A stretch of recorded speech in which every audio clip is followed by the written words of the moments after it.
dalam mengakses webinar dalam masa pandemi COVID-19 dan mengikuti anjuran pemerintah untuk melakukan physical maupun social distancing. Pastikan para peserta mengenali tempat ketika mengakses webinar ini. Kenali jalur evakuasi dan titik kumpul apabila ada kondisi di luar yang tidak kita inginkan. Pastikan para peserta berada di tempat yang aman dan nyaman. Dalam kondisi berkendara juga konsentrasi. Pastikan sistem kelistrikan para peserta aman, stop kontak ke PC atau laptop atau HP tidak ada yang bermasalah. Hentikan pemakaian segera apabila ada korsleting. Pastikan para peserta telah mematikan kompor, setrika, dan peralatan elektronik lainnya yang tidak digunakan, serta mengecek keamanan lingkungan atau rumah tempat tinggal para peserta sebelum mengikuti webinar ini. Segera akhiri webinar dan melapor ke moderator apabila ada kondisi yang tidak diinginkan terjadi dan segera evakuasi diri. Yang terhormat, Ketua Umum IPMA Bapak Suryadi ST, yang kami hormati Bapak Haryanto Itang, General Manager dari PT Realta Cakradama selaku pemateri 1. Selamat siang Pak Haryanto Itang. Selamat siang Pak. Yang kami hormati Ibu Lisa, General Manager PT Realta Cakradama selaku pemateri 2. Selamat siang Ibu Lisa. Selamat siang Pak. Yang kami hormati anggota IPMA yang sudah hadir. Sebelum acara kami mulai, perkenalkan nama saya M. Iqbal Fahmi sebagai moderator yang akan memandu acara webinar kali ini. Alhamdulillah, senang sekali pada hari ini saya telah diberikan kesempatan untuk memandu acara webinar Siap Property Management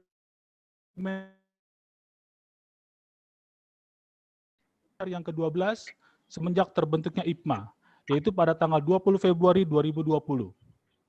Saat ini member IPMA sudah mencapai lebih dari 500 member dengan beragam jenis properti, yaitu dari office tower, apartemen, hotel, rumah sakit, mall, dan factory.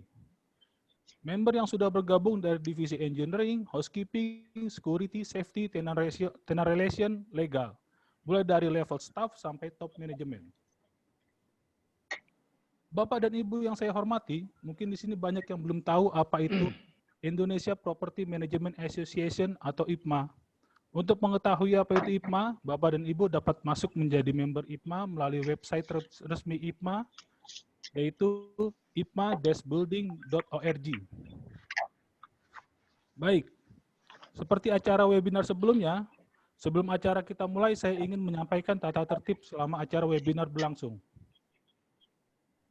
Pertama, acara webinar ini akan dipimpin oleh moderator, yaitu saya sendiri. Kedua, selama acara webinar berlangsung, semua mikrofon peserta akan dimatikan atau mute oleh moderator. Pertanyaan kepada narasumber dapat disampaikan melalui kolom chat dan akan disampaikan moderator kepada narasumber.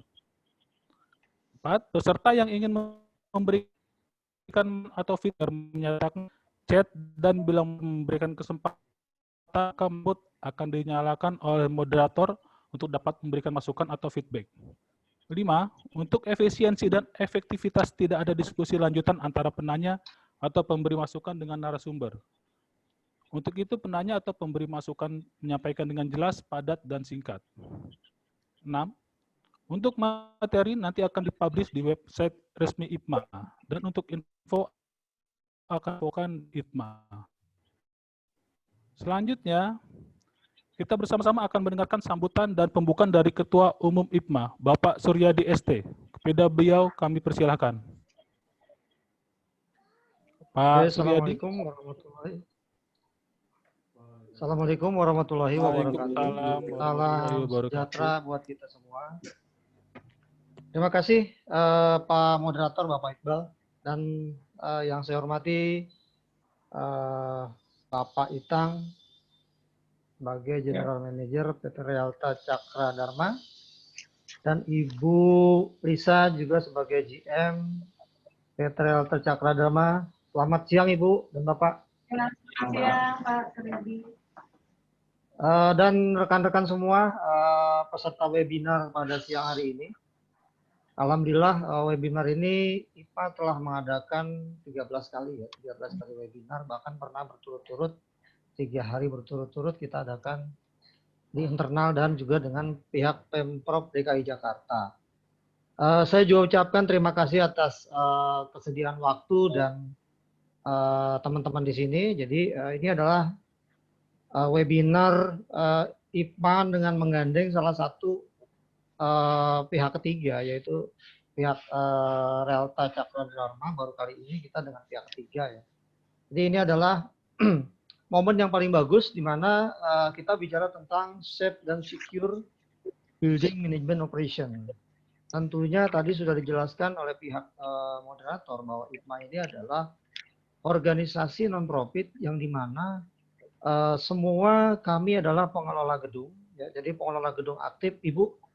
Jadi kami ini pengurus dan member-member kami adalah memang masih bekerja di gedung. Kebetulan saya sebagai Corporate Engineering Manager di salah satu properti di DKI, di Noble House. Dan beberapa pengurus kami juga memang masih semua bekerja. Jadi di sela-sela kesibukannya kami ini mempersiapkan waktu untuk membawakan IPMA ini jauh lebih baik. Mungkin tadi sudah dijelaskan sedikit bahwa IPMA adalah organisasi non-profit yang berdiri memang kita dirikan di bulan Februari tanggal 20 bulan 2 2020. Namun IPMA ini launching di bulan Mei. Tanggal 17 Mei tahun 2020. Artinya belum genap setahun, tapi antusiasme member dan alhamdulillah sudah tembus di angka 500. Ya, kalau kita tidak seleksi sih sudah hampir 600, cuma kita seleksi mana yang benar-benar join, mana yang enggak. Jadi mudah-mudahan dengan adanya IPMA ini menjadi mediasi antara pengelola gedung dengan pihak ketiga ya. Karena kalau tidak ada pihak ketiga juga kami sebagai pengelola gedung ya nggak ada artinya karena tidak disupport. Jadi saya rasa itu aja yang bisa saya sampaikan. Materi nanti akan bisa di download di website IPMA. Apabila ingin bertanya dan tidak puas kan bisa menghubungi sekretariat IPMA. Itu aja sambutan dari saya sebagai Ketua Umum IPMA. Saya mengucapkan terima kasih dan selamat menyaksikan. Semoga kita semua dalam keadaan kondisi sehat walafiat. Assalamualaikum warahmatullahi wabarakatuh. Silakan Pak Moderator, saya kembalikan. Baik, terima kasih Pak Suryadi ST atas sambutannya. Selanjutnya adalah acara yang kita tunggu-tunggu. Tema acara webinar kali ini akan membahas tentang Safe and Secure Building Operation. Yang akan dibahas oleh narasumber kita, Bapak Haryanto Itang dan Ibu Lisa. Waktu yang kami berikan adalah kurang lebih 40 menit. Setelah itu kepada rekan-rekan dipersilakan untuk melakukan tanya jawab. Waktu yang kami berikan kurang lebih 30 menit. Untuk itu agar waktu yang singkat ini dapat dimanfaatkan dengan sebaik-baiknya. Baiklah, untuk mempersingkat waktu, kami persilakan kepada narasumber pertama kita yaitu Bapak Haryanto Itang. Waktu dan tempat kami persilakan, Pak. Baik. Selamat siang Bapak Ibu sekalian. Siang, Pak. Salam sejahtera semuanya. Semoga kita semua dalam keadaan sehat walafiat. Perkenalkan, nama saya Ko Itang dari PT Realta Cakra Dharma. Saya biasa dipanggil dengan Itang. Ya, kemudian bersama saya ada Ibu Lisa sebagai GM Sistem Property. Lalu ada Pak Lutor yang kelihatan di dalam screen dan Pak Kevin. Siang ini saya akan membawakan presentasi terkait dengan solusi new normal untuk pengelolaan gedung. Seperti kita ketahui, situasi pandemi yang kita alami saat ini membawa perubahan-perubahan dalam perilaku dan kebiasaan untuk tetap menjalankan aktivitas pekerjaan, tapi selalu menerapkan protokol kesehatan. Inilah yang kita sebut dengan situasi new normal. Saat ini setiap orang harus dianjurkan untuk mengikuti protokol kesehatan, misalnya memakai masker saat melakukan aktivitas, physical distancing, dan mencuci tangan dan sebagainya. Menanggapi situasi new normal seperti itu, dunia bisnis pun harus bertransformasi menerapkan teknologi situasi new normal ini. Saat ini PT Realta sudah menyiapkan beberapa opsi yang dapat digunakan, diterapkan untuk membantu bisnis Anda supaya dapat beroperasi dengan lancar di situasi yang normal ini. Mari kita lihat beberapa solusi ini seperti apa. Berikut ini adalah ilustrasi layout sebuah gedung pada umumnya ya. Di sini ada lobby, ada meja reception, kemudian dekat area lobby dan reception itu ada lounge atau fasiliti lainnya seperti gym yang bisa diakses oleh orang-orang tertentu yang punya hak untuk masuk seperti member. Kemudian sebelahnya itu ada restoran. Karena gedung ini merupakan gedung komersial, biasanya ada area untuk ruang kerja di belakang dari reception ini, yaitu biasa kita sebut back office ya, dan ada ruang meeting yang digunakan oleh office tersebut. Kalau di hotel biasa kita sebutnya BOH, back of the house, atau building management kalau di mall dan apartemen ya, seperti itu. Nah, apa saja yang cocok solusi untuk gedung seperti ini? Ya, kita lihat di depan itu, pertama sebelum masuk ke gedung kita ada tulisan PCR test. Seperti kita ketahui saat ini sudah banyak kantor, pabrik, apartemen yang mengharuskan karyawan, penghuni untuk melakukan PCR test secara berkala, dan ini bahkan dibuat menjadi suatu kewajiban. Bahkan tamu yang akan berkunjung ke gedung atau kantor tersebut juga harus menunjukkan hasil PCR test, dan hasilnya tentunya harus negatif. Sebagai bagian dari solusi new normal, maka PT Realta bekerja sama dengan klinik PCR Bumame Farmasi. Ya. Klinik ini mempunyai lab. Nah, dia agak rada unik, labnya ada di dalam suatu kontainer, dan lokasinya ini ada di Pullman CP dan FCBD. Hasil tesnya cukup cepat, 1x24 jam, karena kapasitas juga besar. Dalam satu hari dia bisa melakukan tes 800 packs gitu ya. Dengan harga 880 orang, memang benar ada yang memberikan di bawah ini beberapa, tapi hasilnya 2x24 jam atau bahkan lebih. Kalau mau cepat harus bisa bayar lebih mahal lagi. Satu lagi, tes ini bisa dilakukan secara onsite. Tim akan datang ke lokasi perusahaan, dia transport ke lokasi bisa menjadi free. Bila kita lebih dari 10 orang. Nah, itu kira-kira yang terkait dengan solusi untuk PCR test. Okay.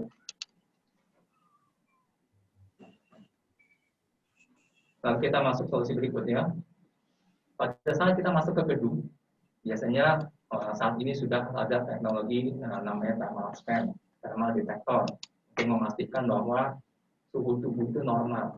Teknologi thermal saat ini berkembang, makin canggih, makin murah, sehingga kebutuhan ini karena menjadi kebutuhan yang spesifik dalam satu gedung.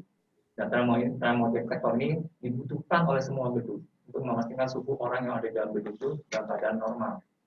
Kami mempunyai beberapa solusi thermal, mulai dari thermal kamera. Thermal kamera ini dapat melakukan pengukuran suhu tubuh untuk orang yang sedang bergerombol atau yang masuk dari area lobby yang cukup ramai. Gitu. Dia dapat mengukur dari jarak sampai 3 meter. Nah, dari kita lihat videonya sebentar.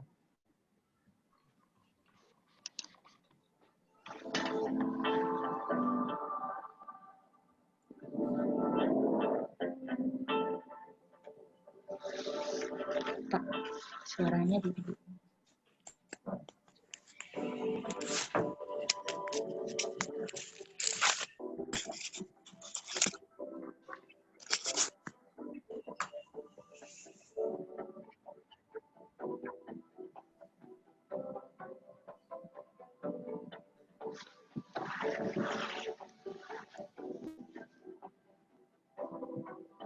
Nah, ini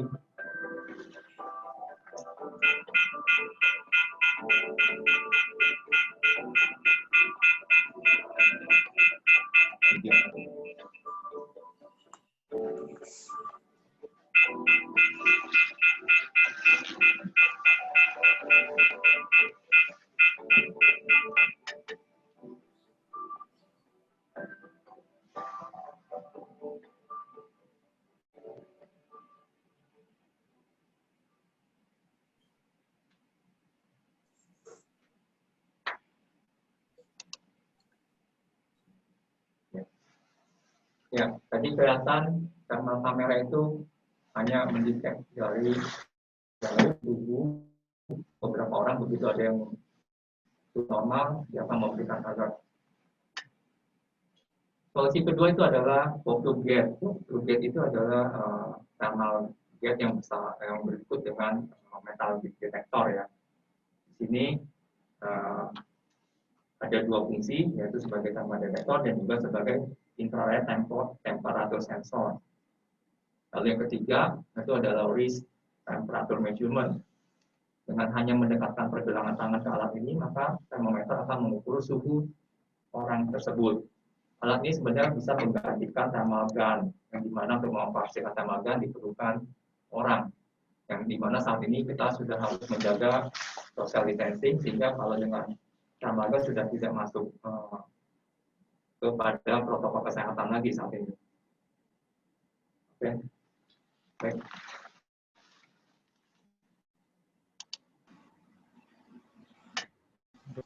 Setelah kita masuk ke dalam gedung, biasanya kita kalau mau menemui seseorang, kita akan menuju ke meja reception untuk menukarkan kartu ID dengan kartu pas atau akses. Kartu pas ini biasanya bisa digunakan untuk membuka gate barrier yang ada di depan lift. Kalau lu mau ini video nunjukin muka lu ini ya. Tapi suara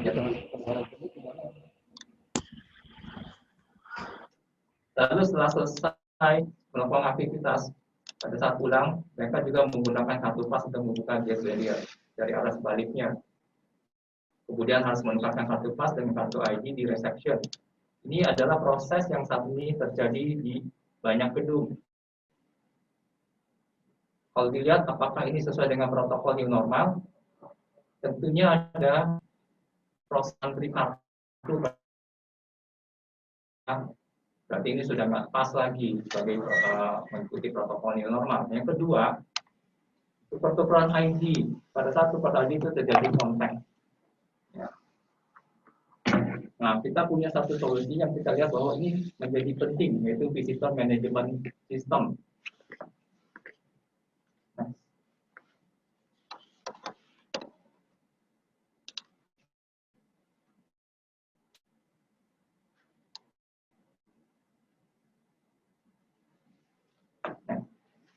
Visitor management system mempunyai 3 metode. Metode yang pertama ini, tamu pada saat datang ke reception, dia hanya menyebutkan 4 hal, yaitu nama, nomor ID, siapa yang mau ditemui, dan urusannya apa. Wajah tamu kemudian di-capture oleh webcam, demikian juga dengan ID-nya. Kelihatan proses kontak lagi. Setelah itu bisa lanjut menuju ke gate barrier yang di depan lift. Di depan gate barrier ada diletakkan mesin face recognition yang digunakan untuk membuka gate barrier. Gate barrier akan terbuka bila wajah yang dikenali, suhu tubuh normal, dan memakai masker. Pada saat masuk, sistem akan mencatat sebagai entry. Dan setelah pekerjaan selesai, tamu keluar, membuka gate barrier dari arah sebaliknya. Dan sistem akan mencatat sebagai exit. Sistem KMS ini mempunyai satu catatan mengenai who is inside. Jadi dia akan mencatat siapa yang ada di dalam dan siapa yang sudah keluar, itu akan dicatat. Pada saat keluar, tamu bisa langsung pulang dan tidak perlu lagi kembali ke meja reception untuk menukarkan ID. Metode yang kedua adalah menggunakan QR code. Ya, ketika kita scan QR ini, maka kita akan diarahkan kepada suatu website yang berupa form yang harus diisi. Isiannya itu sama seperti yang tadi kita sampaikan ke reception, nama, ID, siapa yang ditemui, urusannya apa. Lalu form ini juga bisa dilengkapi dengan form pertanyaan standar deklarasi kesehatan kalau kita ingin tambahkan. Ya. Form ini juga kemudian kita foto diri kita, kemudian juga dengan ID-nya foto pakai kamera, lalu kita submit. Status kita sudah terdaftar pada saat kita submit. Status kita tuh terdaftar sebagai tamu yang terregistrasi. Ya. Jadi waktu kita datang ke reception, kita hanya tinggal sebutkan nama, lalu reception mengetik nama tersebut, dan keluarlah data-data yang tadi sudah kita isi. Dan reception dapat memverifikasi foto yang ada di data tersebut dengan orang yang ada di hadapannya. Bila itu sudah oke, maka reception akan approve tamu ini sebagai approve tamu yang bisa masuk ke dalam gedung. Dan dia dapat izin untuk dapat membuka gate barrier. QR code ini bisa diletakkan di lobi atau bisa juga dibagikan kepada tamu yang akan berkunjung ke gedung tersebut. Jadi PCR itu bisa diisi sebelum dia sampai ke gedung sehingga tidak terjadi antrian. Metode ketiga, kita lihat metode ketiga adalah di sini menggunakan kios. Ya, pada saat kita menggunakan kios, kita sudah tidak perlu lagi, tidak ada lagi orang yang melayani lagi. Di reception sudah tidak perlu ada orang. Jadi kita hanya mengisi data itu, data-data pribadi kios ini. Tetapi kios ini saya tidak akan bahas lebih dalam, karena di sini masih terdapat kontak ya. Oke, baik.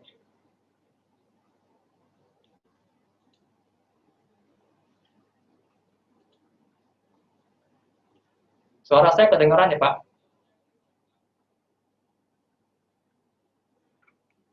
Iya, Pak, terdengar, Pak. Terdengar jelas, Pak.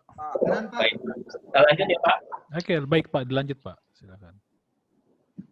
Sekarang kita masuk ke lounge atau gym atau fasilitas apapun yang eksklusif buat orang-orang tertentu yang sifatnya member. Ini ada satu sistem yang dibuat oleh PT Realta namanya RealBio. RealBio ini adalah suatu program verifikasi member menggunakan face identification untuk kebutuhan validasi suatu transaksi. RealBio untuk memverifikasi orang masuk dia dapat fasilitas tertentu. Misalnya kalau dia member, dia dapat free di semua area atau dapat diskon tertentu. Tapi kalau non member, dia harus bayar. Kalau dulu bedain member dan tidak member itu menggunakan kartu. Tapi karena lagi-lagi situasi normal, maka semua harus sifatnya contactless. Jadi verifikasi non-gap.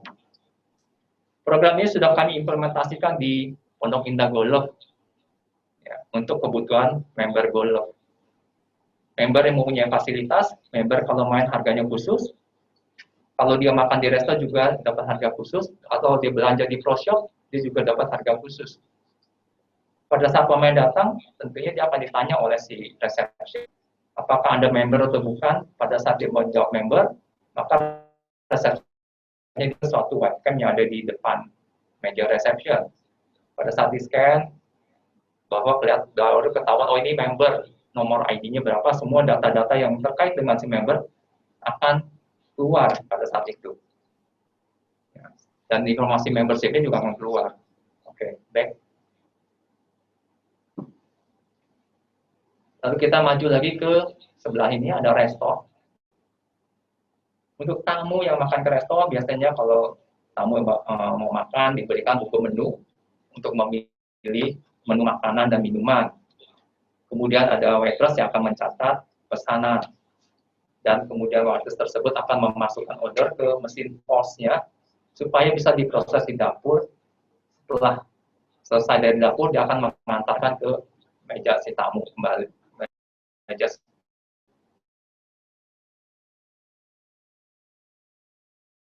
karbon, kemudian bisa bayar cash ke kasir atau dia bayar menggunakan suatu kartu kredit dan sebagainya. Kita lihat di sini prosesnya banyak sekali terjadi kontak ya, Kak. Mulai dari buku menu, mulai dari dia bayar dan sebagainya. Nah, kita melihat bahwa dari peraturan pemerintah, dari Kementerian Pariwisata dan Ekonomi Kreatif, restoran itu diisikan dengan buku menu digital untuk menghindari terjadinya kontak atau kita sekarang sebutnya contactless. Berikutnya adalah solusi contactless service ordering dari PT Realta. Dalam solusi ini menu dapat diakses dengan menggunakan QR code yang ditempel di masing-masing meja atau bisa bentuknya akrilik.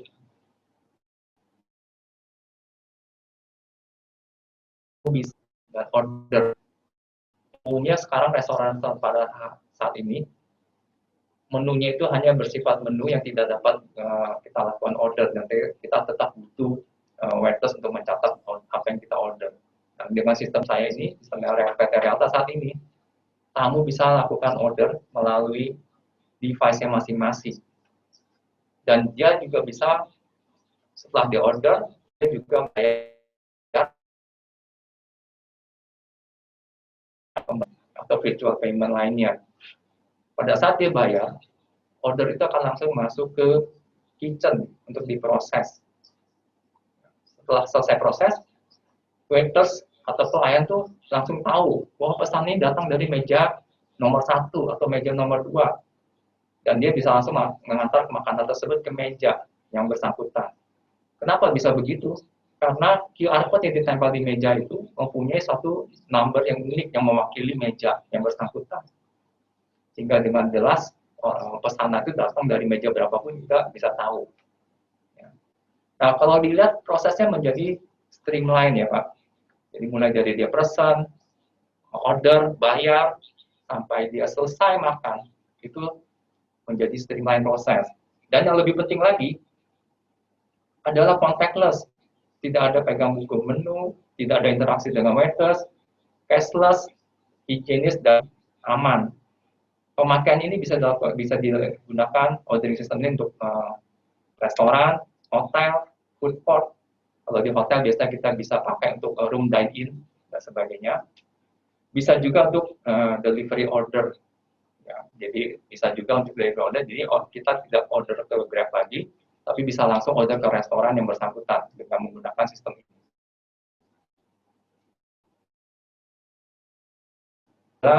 Solusi lain dari sistem ini menggunakan kios. Kios ini biasanya dipakai untuk food court ya, di area food court atau model fast food ya, seperti kalau kita pernah lihat ke McD, ada juga model kios seperti ini. Di sini kita tinggal pilih menu di kios dan kemudian juga di situ ada payment-nya, apakah menggunakan credit card atau menggunakan online transaksi lainnya. Kemudian setelah kita bayar, kita dapat nomor pemesanan, nomor antrian untuk mengambil makanan yang kita pesan. Tapi ini kita juga tidak terlalu dalamin, tidak terlalu dalam, karena masih terdapat kontak di kiosnya. Next, kita lihat video. Nah, ini videonya.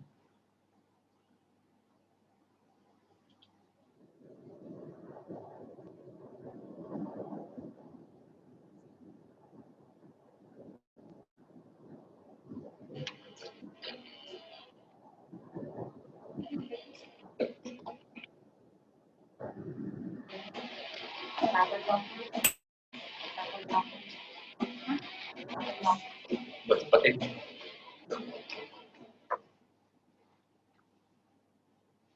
Nah, itu tadi adalah pemesan yang menggunakan takeaway. Kalau kita lihat tadi yang pakai ordering system, dia nggak perlu ngantri, tetapi yang manual masih ada antrian. Ya. Next, kita lihat itu tadi yang ordering yang menggunakan QR code di meja. And we only.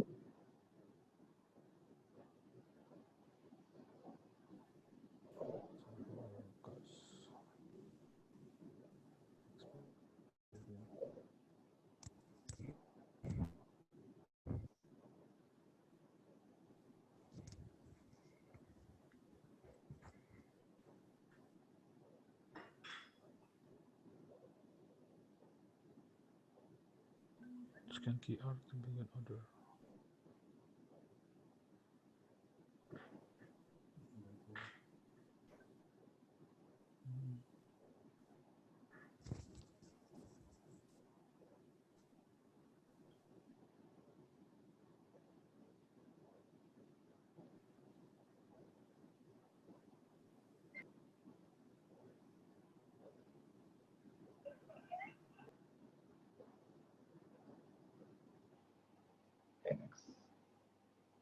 Oke, tadi bisa lihat ya bagaimana kita ordering dengan takeaway, ordering pada saat kita dan satu lagi video yang kedua adalah Genki Sushi, ini Genki Sushi, yang dimana kita order di meja masing-masing.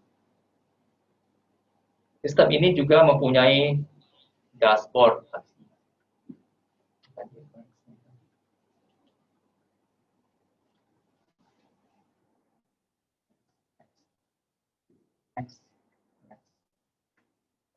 Kita ini mempunyai dashboard CRM yang mencatat behavior dari para pelanggannya. Kita bisa lihat item mana aja yang paling laku, item ini laku di outlet yang mana yang paling banyak tamunya, jam berapa paling ramai, terus campaign apa saja yang banyak menghasilkan. Itu semua ada catatannya. Jadi ini memang satu sistem yang sangat baik dan tepat untuk digunakan sebagai ordering system di restoran atau di fast food dan food court ya. Kita masuk kepada solusi selanjutnya, yaitu yang masuk ke dalam gedung ini tentunya bukan hanya tamu, tetapi juga ada karyawan. Untuk karyawan, karena wajah sudah terdaftar, maka dia tidak perlu lagi ke reception. Dia bisa langsung buka gate barrier dengan wajahnya, dengan syarat tentunya suhu tubuh normal dan memakai masker. Pada saat karyawan masuk, maka sudah tercatat sebagai absent in di satu sistem. Setelah selesai kerja, pada saat pulang dan keluar dari gate barrier, dicatat sebagai absent out. Ya, dulu memang mesin absen masih menggunakan fingerprint, sekarang kita harus ganti dengan face recognition ini. Mesin absen ini menyimpan semua data, masuk jam berapa, pulang jam berapa, suhu tubuh berapa, pakai masker atau enggak, dan sebagainya. Kita lihat videonya sebentar.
Oke, itu tadi adalah mesin absen untuk contactless.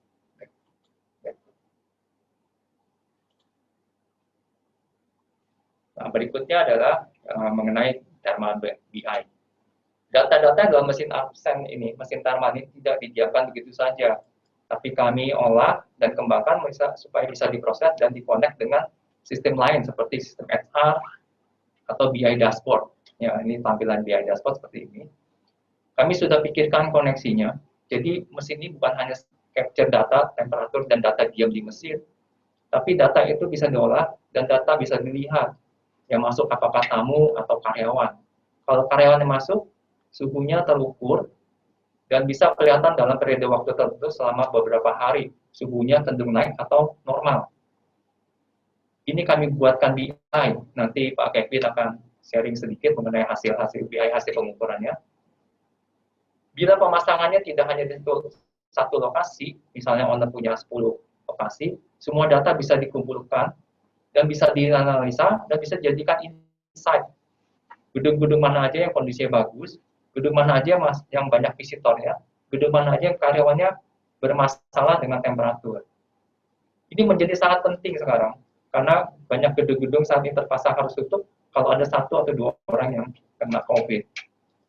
Ya, ini harus dijaga supaya jangan sampai terjadi, karena operation menghasilkan uang, dan uang sangat penting untuk menjalankan ekonomi saat ini.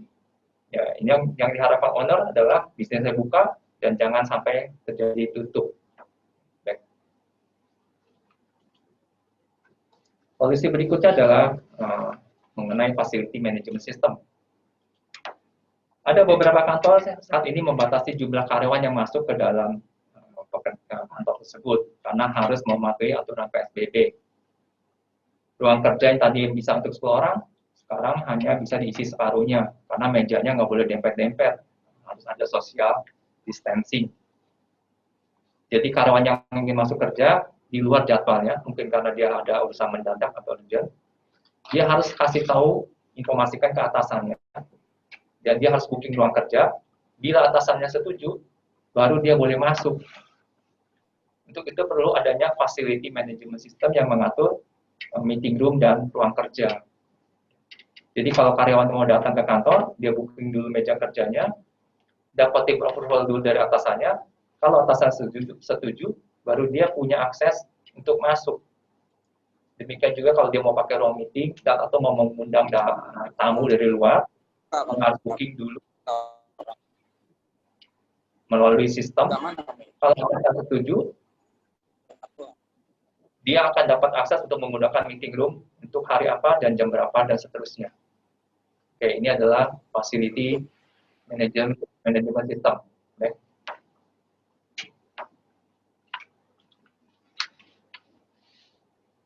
Berikutnya adalah kita lihat di dalam ruang kerja ini, kita lihat ada ruang kerja, ada meeting room, kita lihat ada CCTV. Ya.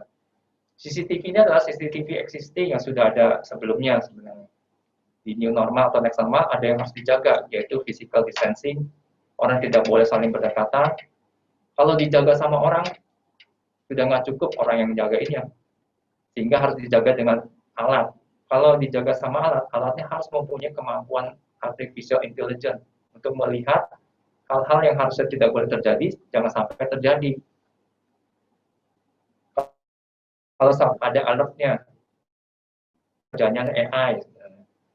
Salah satu use case yang sudah berjalan di AI ini adalah video analitik. AI ini dipakai untuk menganalisa image-image hasil gambar yang di-capture oleh CCTV. Karena CCTV itu memantau ruang kerja terus-menerus, maka gambar CCTV itu dianalisa, kemudian dicek satu ke satu gambarnya sehingga disesuaikan oleh si AI. Video dipakai orang, jumlah orang yang masuk berapa, jumlah orang yang keluar berapa, ini disebut dengan people counting. Biasanya dipakai di mall, di mana trafiknya yang cukup besar, orangnya juga cepat sekali, dan ini harus dilakukan dengan suatu video analitik. Video analitik ini mempunyai kemampuan untuk menghitung jumlah orang yang masuk dan yang keluar. Jadi langsung ketahuan orang yang ada di dalam sana, dan terjadilah people counting. Berikut lihat videonya. Ya, kita lihat waktu orang masuk, counter itu jalan naik, langsung naik sesuai dengan jumlah orang yang masuk. Ya. Bagaimana cara kerjanya? Kalau kita lihat di situ ada dua garis biru. Nah, garis biru itu kalau dilanggar dari luar ke dalam, garis pertama dilanggar diputus oleh orang yang lewat itu, dan garis luar itu dianggap satu in. Demikian juga sebaliknya, kalau garis biru ini dilanggar dari dalam keluar, itu dianggap sebagai satu out. Ya.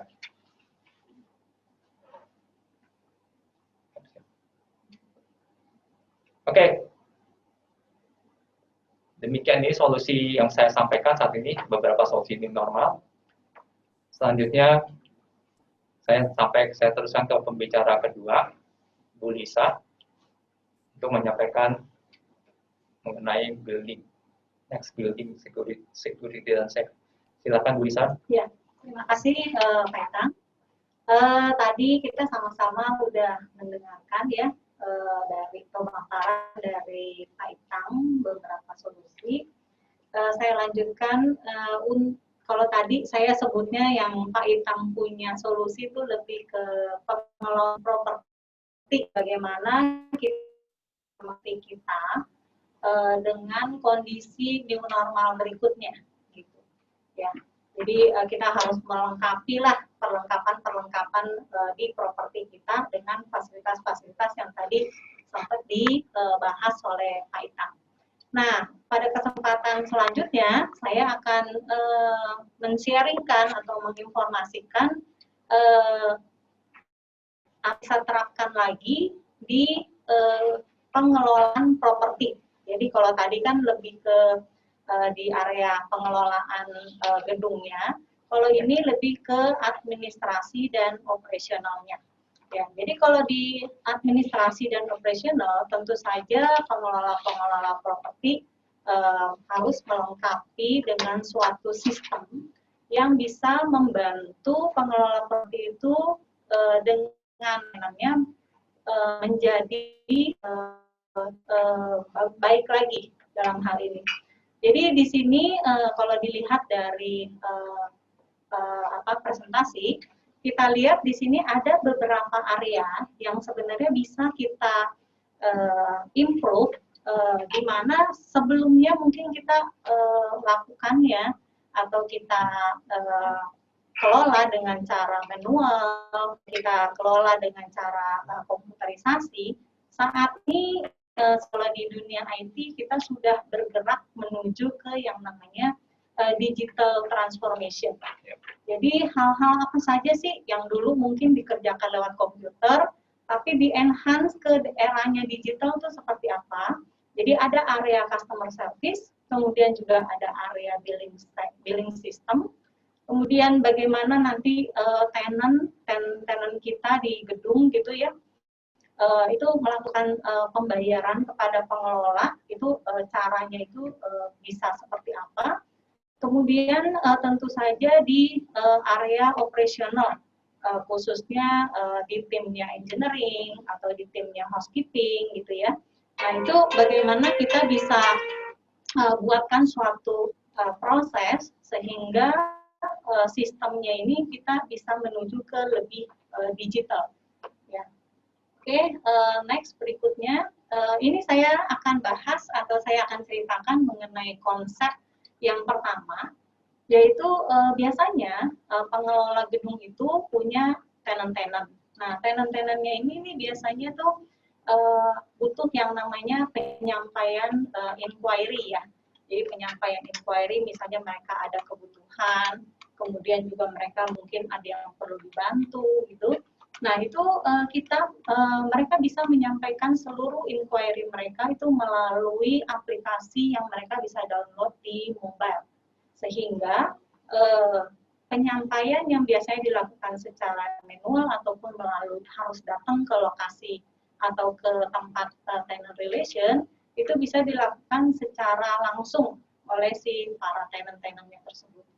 Nah kemudian tentu saja setelah diterima hasil dari inquiry-nya tenant, itu tim support yang harus melakukan proses atau melakukan follow up berikutnya, itu juga melakukan atau menggunakan digital smartphone. Mereka juga bisa mendownload atau melihat apa saja inquiry yang masuk yang harus dilakukan follow up gitu kepada tenant-tenant tertentu ataupun bahkan terhadap pekerjaan-pekerjaan yang sifatnya lebih ke preventive action. Jadi biasanya sudah terschedule jadwalnya apa saja yang harus di-maintain gitu ya. Nah, tim engineer itu bisa langsung melihat jadwal mereka masing-masing di smartphone-nya mereka. Jadi mereka bisa lakukan follow up sampai pekerjaan mereka selesai dikerjakan. Itu case yang pertama. Kemudian di case yang kedua, itu adalah seluruh, ini ada kaitannya dengan ceritanya Pak Itang tadi di awal yang terkait sama ordering ya. Jadi sistem ordering. Jadi kalau tadi sistem orderingnya Pak Itang ceritanya mungkin lebih ke arah tamu-tamu ya, tamu-tamu yang berkunjung ke restoran atau ke tempat-tempat store tertentu gitu ya. Nah kalau ini kita capture-nya adalah tenant-tenant kita yang ada di building, nah atau di properti. Nah di properti kita kan biasanya kalau di perkantoran tenant-tenant kita kan seluruh karyawan perusahaan yang ada di kantor kita ya. Nah kalau misalnya propertinya itu ada di jenisnya itu adalah apartemen, artinya seluruh penghuni apartemen itu adalah tenant-tenantnya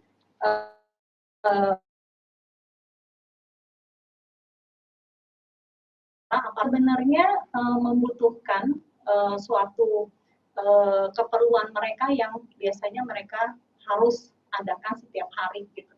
Nah, bagaimana caranya kita bisa dalam hal ini pengelola menyiapkan suatu fasilitas atau menyediakan tools di mana para tenant ini, tenant kita kan ada tenant, kalau saya contohkan misalnya di apartemen ya, tenant di biasa sekarang ini kita punya properti itu mulai dibangunnya modelnya mixed use. Nah, di atasnya apartemen, di bawahnya misalnya komersial area. Nah, komersial area ini kan juga tenant-tenantnya kita gitu ya.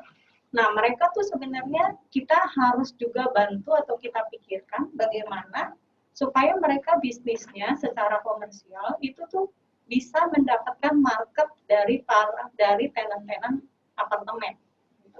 Nah, ini kita bisa buatkan solusinya, kita siapkan solusinya. Jadi, kita tangkap marketnya daripada tenant itu melalui pengelola, sehingga tenant-tenant yang ada di area komersial itu bisa memberikan atau menjual solusi dan jasanya mereka kepada market yang ada di properti tersebut.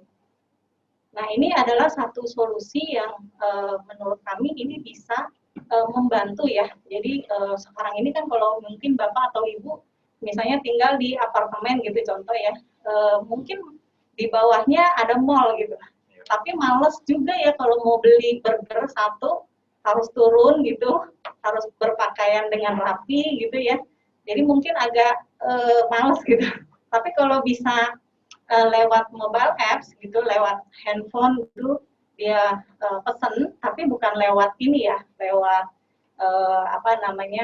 pemesanan yang kita biasa tahu, misalnya GrabFood atau Gojek gitu ya, bukan itu. Jadi ini kita di lingkungan kita sendiri, jadi kita bisa menciptakan suatu sistem di mana ekosistem di area properti kita ciptakan sendiri dengan suatu tools sehingga mempermudah dan menghidupkanlah ekonomi di area properti tersebut. Gitu. Oke, selanjutnya mengenai proses billing, ini pun mungkin bukan karena harus new normal ya baru kita terapkan ini, enggak. Jadi untuk proses billing itu kita sudah mulai namanya menuju yang namanya Go Green ya. Kita kan udah sering banget beberapa tahun yang lalu kita dengar mengenai konsep Go Green.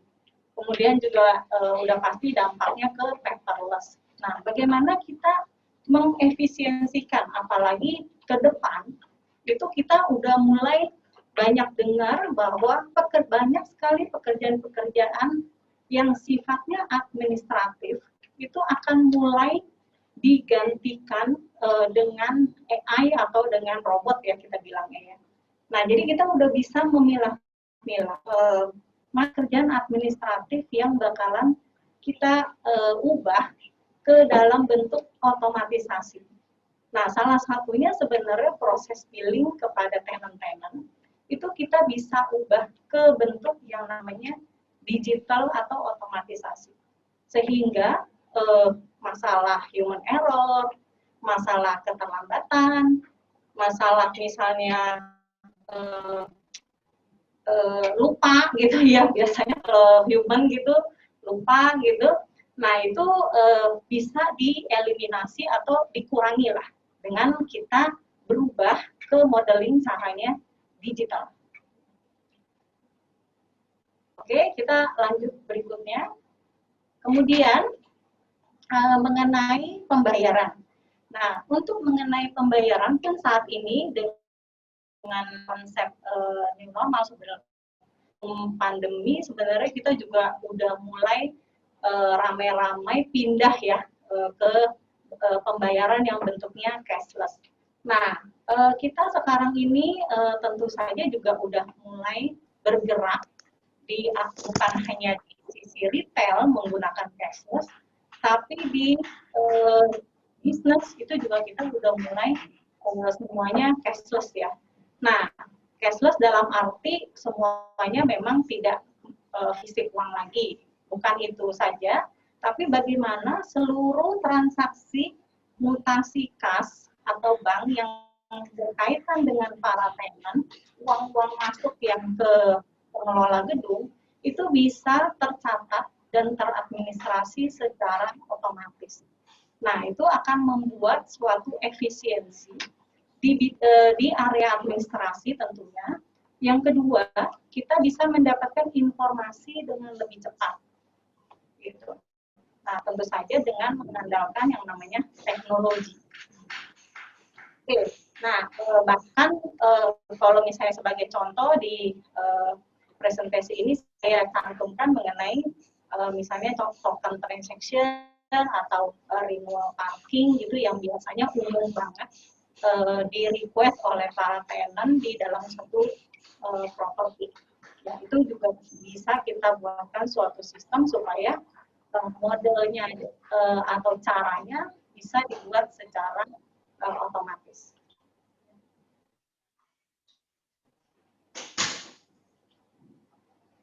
Oke, secara summary kita berusaha untuk merubah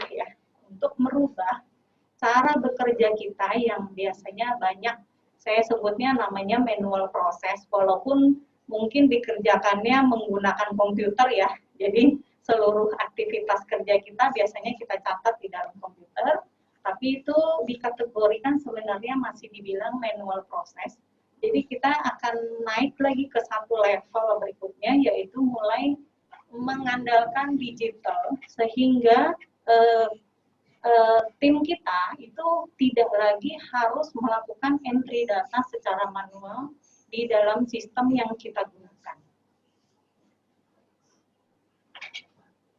Nah, tentu saja impact-nya apa nih? Impact-nya kita pindah ke digital. Ya pastinya ya cost efisiensi ya. Jadi banyak hal-hal yang kita biasanya kerjakan di mana misalnya harus butuh waktu lebih banyak, butuh tim lebih banyak gitu. Nah, itu akan terefisiensikan dengan cara kita terapkan yang namanya digital. Nah, kemudian tentu saja pelayanan kita kepada para tenant itu akan meningkat menjadi lebih baik dan lebih cepat. Kenapa? Karena responnya yang kita berikan kepada tenant itu udah kita fasilitasi dengan digital, sehingga biasanya kalau misalnya by telepon atau by manual ketemu orang gitu, misalnya ada yang lupa gitu, atau ada yang tidak tercatat gitu ya. Kadang-kadang mungkin mayoritas banyak kan tidak tercatat gitu ya. Nah, ini bisa secara otomatis tercatat karena si tenant tersebut memasukkan sendiri datanya gitu. Jadi tinggal di follow up lagi oleh para tim supportnya kita. Dan yang satunya lagi, tentu saja secara workforce itu juga lebih efisien. Dan tentu saja nanti sampai ke analisa reporting yang kita perlukan, yang kita butuhkan untuk improvement di setiap area departemen, itu bisa kita lihat dalam suatu analisa yang kita bisa akses setiap saat. Gitu. Misalnya kita mau tahu nih ada isu apa di properti kita misalnya. Nah, kemudian proses pencatatan dari meter-meter utility itu bisa kita lakukan secara digital. Jadi kalau nggak salah minggu lalu kan ada sebelumnya mengenai token meteran listrik gitu ya. Nah, itu sebenarnya salah satu yang bisa kita digitalkan supaya prosesnya bisa secara otomatis. Nah, ini ada beberapa contoh case atau eksperimen kami yang kami sudah terapkan di beberapa properti ya, baik yang banyak beberapa tipe properti, baik itu ada di apartemen, di mall, maupun di office, bahkan di landed house dan kawasan pergudangan. Itu juga kita punya pengalaman bagaimana bisa menerapkan sistem ini nih sampai bisa mendapatkan suatu efisiensi dan benefit yang didapatkan oleh manajemen untuk memudahkan mereka melakukan monitoring. Ini ya demikian sharing dari kami mengenai konsep safe and secure di building operation, mulai dari yang kaitannya sama pengelolaan gedung sampai ke administrasi dan operation building management. Oke, terima kasih. Oke. Saya kembalikan ke Pak moderator ya. Baik, terima kasih atas dan Ibu Lisa. Super sekali Pak, informasi yang diberikan, pemaparannya sangat menarik. Oke, untuk para peserta, saya ingatkan kembali jangan lupa mengisi absen yang terdapat di kolom chat. Ini untuk aplikasi ini, Ibu Lisa yang benar-benar sudah sesuai dengan zaman now ya Ibu ya, kalau bisa dibilang iya, ya. Betul sekali, paperless dan real time nih ya. Iya, betul. Ini untuk aplikasi building management system ini apakah bisa ini Bu untuk absen sekalian? Bisa Pak. Jadi memang kita terapkan sistemnya ini selain adanya urusan administrasi pengelolaan itu sampai ke absensi karyawan itu juga termasuk Pak di dalam solusi. Kalau misalnya karyawannya udah mulai. Iya, untuk karyawan yang misalkan mobile nih, kayak yang di luar kantor itu bisa juga dari aplikasi ini ya? Betul Pak, bisa sekali Pak. Oke. Jadi setiap karyawan nanti bisa download aplikasi berbentuk apps gitu Pak. Jadi misalnya mereka diperbolehkan untuk absensi di beberapa lokasi misalnya ya betul, Pak. betul. Sistemnya bisa kita bisa set up pasti di mana dia harus melakukan aktivitas setiap si karyawan tersebut melakukan absen melalui mobile. Oke. Wah, sangat cocok sekali ya untuk yang zaman sekarang ini, apalagi serba mobile, dan juga kalau lagi-lagi WFH juga bisa update juga Ibu ya. Iya bisa Pak. Ya seperti ini kantor kami nih Pak, Realtar nih sebetulnya kita juga sudah melakukan work from home ya. Itu dari bulan Maret Pak ya, di awal-awal. Kalau di dunia IT kan sebenarnya work from home itu tidak ada kendala ya Pak ya. Iya, betul. Jadi kami bisa dimudahkan untuk memonitor tim kami walaupun mereka tidak hadir di kantor gitu Pak. Jadi kita bisa melakukan monitoring ke mereka, apalagi mereka bahkan melatih di lokasi-lokasi tempat mereka harus bekerja. Oh, oke. Iya sih, memang sekarang sudah musimnya seperti ini ya, sudah harus yang mobile seperti itu. Oke. Ini sambil kita menunggu untuk sesi tanya jawab, mungkin dari peserta ada yang ingin bertanya, kita lihat di kolomnya ya. Seperti itu. Ini ada pertanyaan, ya itu aja ya.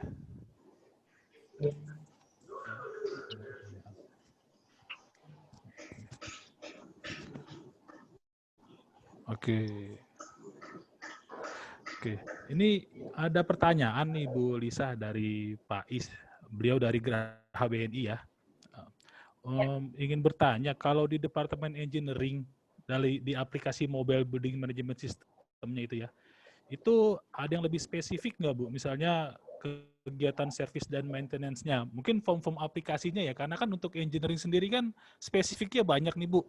Ada yang harian, mingguan, bulanan, tahunan. bisa lebih spesifik dari itu, Bu, di building management sistemnya?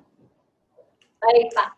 Jadi kami punya solusi untuk memang membantu tim area di Departemen Engineering ya untuk merekam atau membantu untuk melakukan pencatatan secara workflow setiap kegiatan-kegiatan yang harus dilakukan. Nah, kalau spesifiknya contohnya seperti ini, Pak. Kalau kita bicara di area Departemen Engineering, sebenarnya mereka mengerjakan pekerjaan mereka tuh sumbernya kan biasanya ada dua ya Pak ya.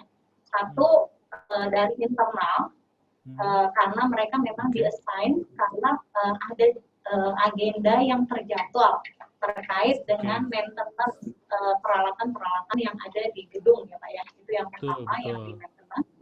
Kemudian yang kedua itu karena ada komplain atau request yang disampaikan dari tenant atau penghuni properti kita gitu ya. Nah itu kita kategorikan dua. Nah jadi ada dari internal maupun dari eksternal. Nah kalau dari eksternal tentu saja nanti dari tim engineering itu setiap ada tiket number yang masuk, ya kita sebutnya keluhan ataupun request yang disampaikan oleh tenant, kita rekam dalam satu yang namanya tiket number.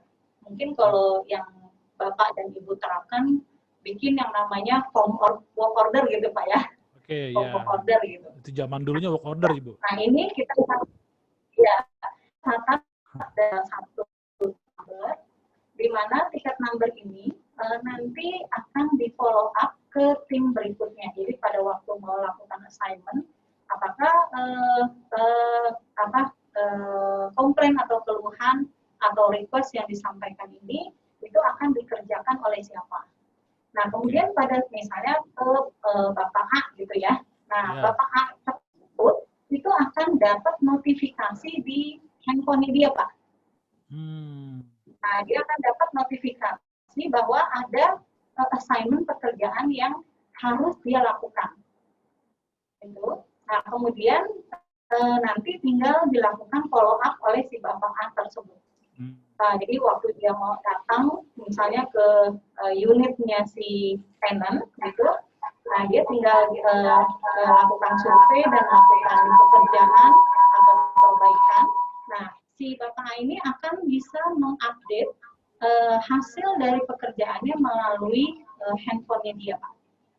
Jadi aktivitasnya mereka, si tim engineer itu tidak lagi menggunakan kertas kerja yang berbentuk hard copy. Order gitu ya. Tidak lagi menggunakan kertas atau work order, tapi semuanya sudah masuk di dalam handphonenya mereka. Ya. Nah itu untuk yang kita sebutnya reactive action ya. Kalau misalnya ada komplain, ada request, baru kita action gitu kan. Nah kalau yang sifatnya itu kita sebutnya preventif. Nah setiap preventif tentu saja kita starting mulai dari pembuatan schedule di dalam sistem. Jadi schedule maintenance terhadap peralatan yang ada di gedung, betul yang tadi Kak Iqbal sampaikan, ada yang harian, ada yang mingguan, ada yang bulanan, gitu ya. Kita buat schedule ya, katakanlah kita bikin schedule 6 bulan ke depan. Nah, dari schedule 6 bulan ke depan, itu nanti akan terekam di dalam sistem. Kemudian dia akan otomatis menjadi ordering atau work order yang di-assign ke tim yang sudah ditunjuk gitu Pak. Jadi ini sebenarnya tujuannya adalah untuk menghindari lupa gitu Pak. Wah iya lupa schedule ya, dari jadwalnya. Ya karena mungkin sibuk gitu ngurusin yang lain yang jadwal itu kelupaan gitu Pak. Nah ini yang istilahnya solusi yang membantu tim engineering untuk memanage lah pekerjaan-pekerjaan yang harus di-assign ke timnya engineering sehingga bisa terkontrol dan termonitoring dengan lebih mudah. Seperti itu Pak Iqbal. Nah ini Ibu kan tadi untuk divisi engineering, misalkan untuk jadwal preventif kan sudah terjadwal ya di dalam aplikasi tersebut. Nah, apakah ada pengingatnya Bu pada hari H-nya tersebut atau misalkan seminggu sebelumnya atau 3 hari sebelumnya ada pengingatnya bahwa akan ada jadwal preventif? Baik. Jadi di mobile-nya atau di handphone-nya si engineering, sebenarnya dia bisa lihat schedule 1 minggu ke depan, Pak. Jadi 1 minggu ke depan, jadwal yang terschedule terhadap misalnya saya gitu, jadi saya bisa langsung lihat 1 minggu ke depan, ini apa saja yang harus saya kerjakan. Dan tentu saja betul yang Pak Iqbal bilang, kalau misalnya ada pekerjaan buat besok misalnya, itu sistem akan memberikan notifikasi. Sama seperti kalau kita terima message gitu loh Pak Iqbal. Kalau kita terima message dari teman kita dapat notif gitu Pak ya. Nah sistem juga akan memberikan notifikasi. Walaupun misalnya saya tidak masuk atau login ke dalam aplikasi. Oke. Oh seperti itu ya. Berarti sudah ada pengingatan juga Ibu ya? Sedikit ya. Oke. Kalau yang untuk reaktif Bu, yang tadi yang misalkan yang reaktif, ya dalam artian komplain dari tenan ya. Nah ini dari pihak manajemen terkendala misalkan dengan material yang tidak bisa dieksekusi dikerjakan hari itu juga. Itu apakah akan terus berlanjut komplainnya dia sampai di close atau gimana Bu tiket ordernya itu? Oke. Untuk pekerjaan-pekerjaan setelah dicek ternyata membutuhkan peralatan atau barang-barang material yang sebagai di dalam sistem itu disiapkan suatu yang namanya status Pak. Jadi statusnya itu memang betul ini terkait dengan SLA kan ya Pak ya? Ya betul Ibu SLA-nya betul. Ya terkait dengan SLA. Jadi betul sekali setiap tiket number yang kita terima itu pasti tercatat Pak atau tercounting berapa lama tiket number ini atau keluhan ini masuk ke kita. Dan kalau misalnya pekerjaan itu ternyata terpending gara-gara kita butuh material, dan itu ada status sehingga kalkulasi durasinya itu dia akan stop Pak. Seperti itu Pak Ita. Jadi kalau misalnya kita ada status yang namanya waiting for material gitu Pak. Yes. Ya, dari situ dia stop. Nanti kalau barangnya atau materialnya sudah datang, itu nanti counting waktunya mulai berjalan lagi. Oh, jadi dalam proses menunggu material datangnya itu tidak terhitung ya, akan stop dulu. Betul Pak. Ya, kadang kan kalau kita butuh material, tergantung material yang kita butuhkan itu ya Pak ya. Kadang-kadang misalnya memang asal pekerjaannya bisa selesai dengan cepat kalau materialnya ada, karena materialnya misalnya inden dan segala macam, sehingga mengakibatkan kita terpending kan ya pekerjaan. Nah ini nanti yang akan kan stop ya, terus yang akan memulainya lagi itu siapa? Maksudnya dari pihak manajemen gedung karena menginformasikan bahwa tiketing ini misalnya sudah ada spare part yang akan dimulai lagi pekerjaan atau bagaimana Bu? Ya, jadi kan tadi dari setiap tiket number itu kan sudah ada assignment-nya tuh Pak ke orang atau ke tim engineering karena kan itu waktu yang ingin dikerjakan, mungkin di tengah jalan lagi kerja ternyata harus stop karena ada material. Nah itu statusnya kita sebut yang namanya waiting for material. Nah andai kata pekerjaan lanjutannya yang diharapkan oleh dia bisa melanjutkan lagi Pak. Nah, dia bisa melanjutkan dengan statusnya dia starting lagi, namanya mulai lagi Pak. Dia kasih status, dia akan mulai lagi. Atau ternyata misalnya pekerjaan tersebut harus dilanjutkan oleh tim yang lain, itu kita bisa assign ke pihak lain atau ke tim yang lain. Oke. Oh baik. Oke Bu. Oke. Nah ini ada pertanyaan lagi Bu dari Pak Chandra Wirapati. Ini sepertinya sih lebih cocok dengan yang tadi Pak Itang paparkan ya untuk yang face recognition kalau nggak salah. Karena dia pertanyaan itu terbagi dengan pengalaman integrasi dengan Schindler, Kone atau Mitsubishi Elevator. Ini mungkin dari barrier gate ya, barrier gate untuk sinkron ke lift seperti itu sih. Oke Pak. Ya. Jadi kami punya sistem yang gate barrier tadi, itu punya satu modul yang bisa diintegrasikan dengan lift. Memang saat ini lift tersebut ini kami belum pernah lakukan, tapi yang pasti itu bisa untuk dilakukan, Pak. Integrasi terbuka itu lift. Oke. Nah, pengalamannya dengan integrasi lift apa, Pak, sebelumnya, Pak? Apa yang? Itang, sorry. Ya, lift yang saat ini terintegrasi, saya lupa mereknya, Pak. Oke. Tapi bisa, Pak, ya, dengan merek-merek brand lift yang ada di Indonesia ini ya? Betul. Itu bisa dilakukan, Pak. Jadi ada API-nya dari setiap dari mesin ini yang bisa diintegrasikan dengan lift, dengan akses door, dengan absensi dan sebagainya. Oh, oke. Oke, berarti nggak ada masalah, Pak, ya, Itang, ya? Tidak ada masalah, betul. Bisa connect. Oke. Oke, berikut ada pertanyaan lagi nih dari Pak Denny Hamdani. Ini untuk monitoring dan eksekutornya, apakah ada level-levelnya, Pak? Atau Ibu? Oke. Dari Kalau building management untuk system sih ini kayaknya isi ya. Ya. Baik. Kalau untuk level-level untuk eksekutor dan monitoringnya tentu saja ada, Pak. Jadi kita punya level untuk memantau dan eksekutornya.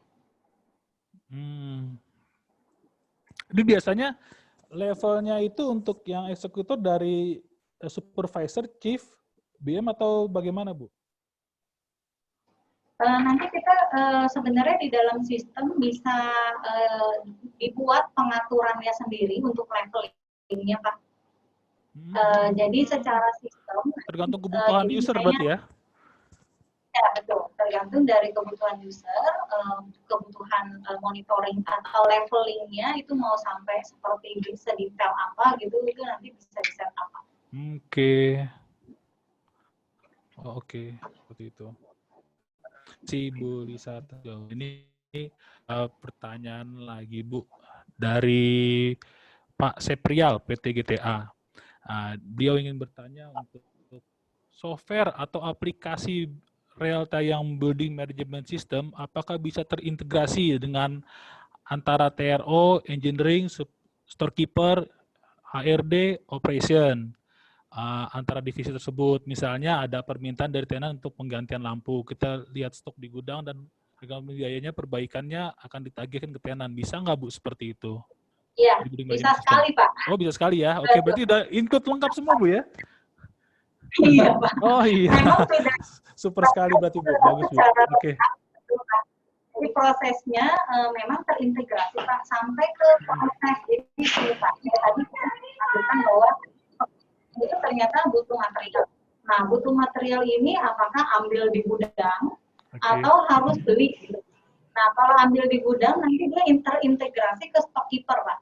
Oke. Jadi ada request inventory yang dibutuhkan untuk dilanjutkan pengambilan barangnya, itu yang pertama. Atau kalau barangnya yang ada di gudang, maka akan terintegrasi ke proses pengadaan barang.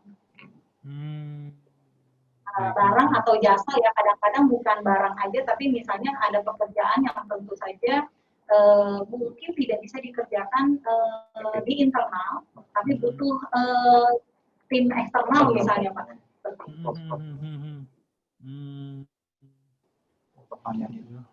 Oke. Berarti sudah all in one semua ini, Bu, ya, di building management system ya? Ya, Pak. Kita kalau PT Realta sendiri, kami kan sebagai ICT company itu dari tahun 83, Pak. Jadi sudah cukup banyak juga pengalaman kami di bidang ICT. Memang ada beberapa industri yang kami punya solusinya. Jadi bukan cuma hanya di industri properti, Pak. Tapi kami punya juga solusi untuk hospitality. Nah, hospitality itu kami ada dua solusi, yaitu untuk sistem operation hotel dan sistem operation lapangan bola, Pak. Jadi ada dua industri yang terkait sama industri hospitality. Nah, kalau yang terkait dengan industri manufacturing, nah manufacturing kan sebenarnya kalau kita bilang ada pengelolaan properti atau gedung manufacturingnya juga ya Pak ya. Betul, Nah, betul, tapi betul. untuk bisnisnya manufacturing sendiri pun kami punya solusinya gitu. Oke. Jadi ada beberapa ada 4 industri sih Pak yang dari PT Realta kami. Dan itu berbeda-beda ya sesuai dengan kebutuhan industrinya Bu ya? Ya, betul Pak. Betul sekali. Jadi memang kami fokus di 4 industri itu untuk kami kembangkan sistemnya agar tadi Pak, namanya bisnis kan berkembang ya Pak ya. Properti misalnya secara operation juga berkembang. Bahkan kami juga, kenapa hari ini misalnya kami sharing mengenai safe and secure building operation, karena kami berusaha juga untuk beradaptasi lah dengan kondisi yang baru ini gitu Pak. Iya, betul, betul. Sehingga sistem ini bisa memang membantu gitu Pak di lapangan. Oke. Nah, ini kalau boleh saya tanya Bu, aplikasi yang kita sebut BMS ya, Building Management System Bu ya. Yang aplikasi BMS ini dengan yang Pak Itang sampaikan tadi, yang face recognition, apakah bisa dijadikan satu Bu ke dalam BMS atau memang harus? Bisa Pak. Sangat bisa Pak. Jadi semua solusi itu memang kami buatkan integrasinya Pak. Jadi jadi kalau Bapak tadi tanya, ada pertanyaan tadi apakah bisa diintegrasikan ke link merek Singler dan segala macam. Sebenarnya yang penting punya API Pak. Jadi ada API-nya, sebenarnya seluruh sistem itu kita bisa integrasikan. Jadi contoh yang tadi Pak Itang sampaikan beberapa solusi, itu yang paling tadi saya ambil sebagai contoh adalah untuk solusi retail Pak. Jadi retail store-nya ya, itu bisa terintegrasi dengan sistem. Dan bahkan kayak misalnya untuk SR gitu Pak ya. Nah untuk areanya SR itu selain misalnya untuk absensi, penghitungan penggajian, dashboard-nya, supaya menjadi satu kesatuan solusi. Jadi memang nanti dari seluruh solusi yang kami punya itu nanti tinggal building atau properti menyesuaikan aja Pak yang mana yang mau diterapkan lebih dahulu. Oke. Bagus sekali ya untuk produk-produk tersebut. Oke. Nah, ini ada pertanyaan Bu dari Ibu Rospita. Beliau ingin bertanya, dengan sistem kerja WFH atau WFO saat ini, media apa yang digunakan agar monitoring utilitas tetap efektif? Ini nggak disebutkan nih spesifiknya, apakah untuk di retail, hospitality, atau building, atau factory nih. Ibu Rospitanya nggak menyebutkan. Bagaimana? Oke. Nah, saya jawabnya agak lebih general ya Pak, karena nggak disebutkan. Solusi-solusi yang kami realisasikan dengan untuk penyesuaian dengan kondisi saat ini seperti work from home gitu, itu sebenarnya sangat tepat sekali nih solusinya Realta nih sudah berjalan kurang lebih hampir 4 tahun Pak. Jadi hampir 4 tahun sebelum terjadi pandemi ini, kami sudah mendesain solusi kami itu dengan konsep cloud, Pak. Dengan konsep konsep cloud, sehingga sebenarnya untuk mengakses sistem ini udah tidak dibatasi lagi, harus ke tempat atau lokasi tertentu, Pak. Bahkan waktu juga udah nggak dibatasi Pak, jadi sistem bisa diakses 7x24 jam, di mana saja user itu ada, dia bisa bekerja gitu. Iya, karena sekarang juga udah dengan sistem Bu ya, jadi tidak kenal waktu lagi. Iya, betul. Ini kayak hari ini kita masih kerja nih Pak, hari Sabtu. Bercanda ya Pak, bercanda. Iya Bu. Oke, nah ini untuk aplikasi BMS ini Bu, apakah namanya bisa dirubah dengan user aplikasi? Ada satu user nih dia gedung tersendiri, misalnya gedung A, ya kan? Jadi ingin membuat namanya tuh BMS gedung A gini, itu bisa juga seperti itu, Bu? Iya, jadi gini Pak, memang kalau secara brand dari Realta ini memang kalau untuk building management system kami kan punya brandnya namanya Bima Sakti. Oke, Ya, oke. Bima Sakti. Cocok juga Pak singkatan Bapak tadi BMS. Bima Sakti ya, Bima BMS ya, betul. Iya. Jadi Bima Sakti ini memang udah jadi satu sistem yang kami buat secara best practice untuk dipakai oleh pengelola-pengelola properti, Pak. Jadi misalnya di bisnis pengelolaan properti ada perubahan dari segi perpajakan, dari segi operasional, SOP dan segala macam, kami selalu menyesuaikan agar bisa diadopsi menjadi suatu best practice standar sistem. Gitu. Oke. Nah, kemudian secara brand yang ditanya, sebenarnya kalau mau diakses pasti namanya Bima Sakti tetap. Cuman kalau mau pada waktu si tenant-tenant mengakses lewat mobile-nya mereka, itu yang terbaca adalah building atau nama propertinya masing-masing. Oke, berarti yang di aplikasi itu bukan BMS-nya yang itu ya, kalau untuk dari tenan ya? Ya, betul. Jadi kalau tenan lihatnya nanti bahkan ada gambarnya itu gedung-gedungnya yang di-capture masuk ke dalam aplikasi, itu gedungnya properti Pak masing-masing. Oke. Berarti yang BMS tersebut yang lihat hanya dari user aja atau si property manajemennya aja ya yang menggunakan itu ya? Betul. Bisa melihat. Oke.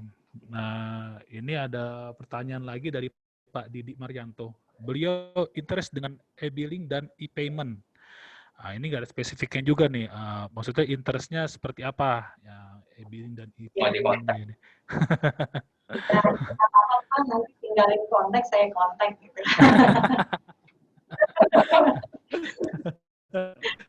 Mungkin bisa dijelaskan sedikit, Bu. Nah, ini e-billing dan e-payment-nya ini dalam BMS ya kalau nggak salah ya?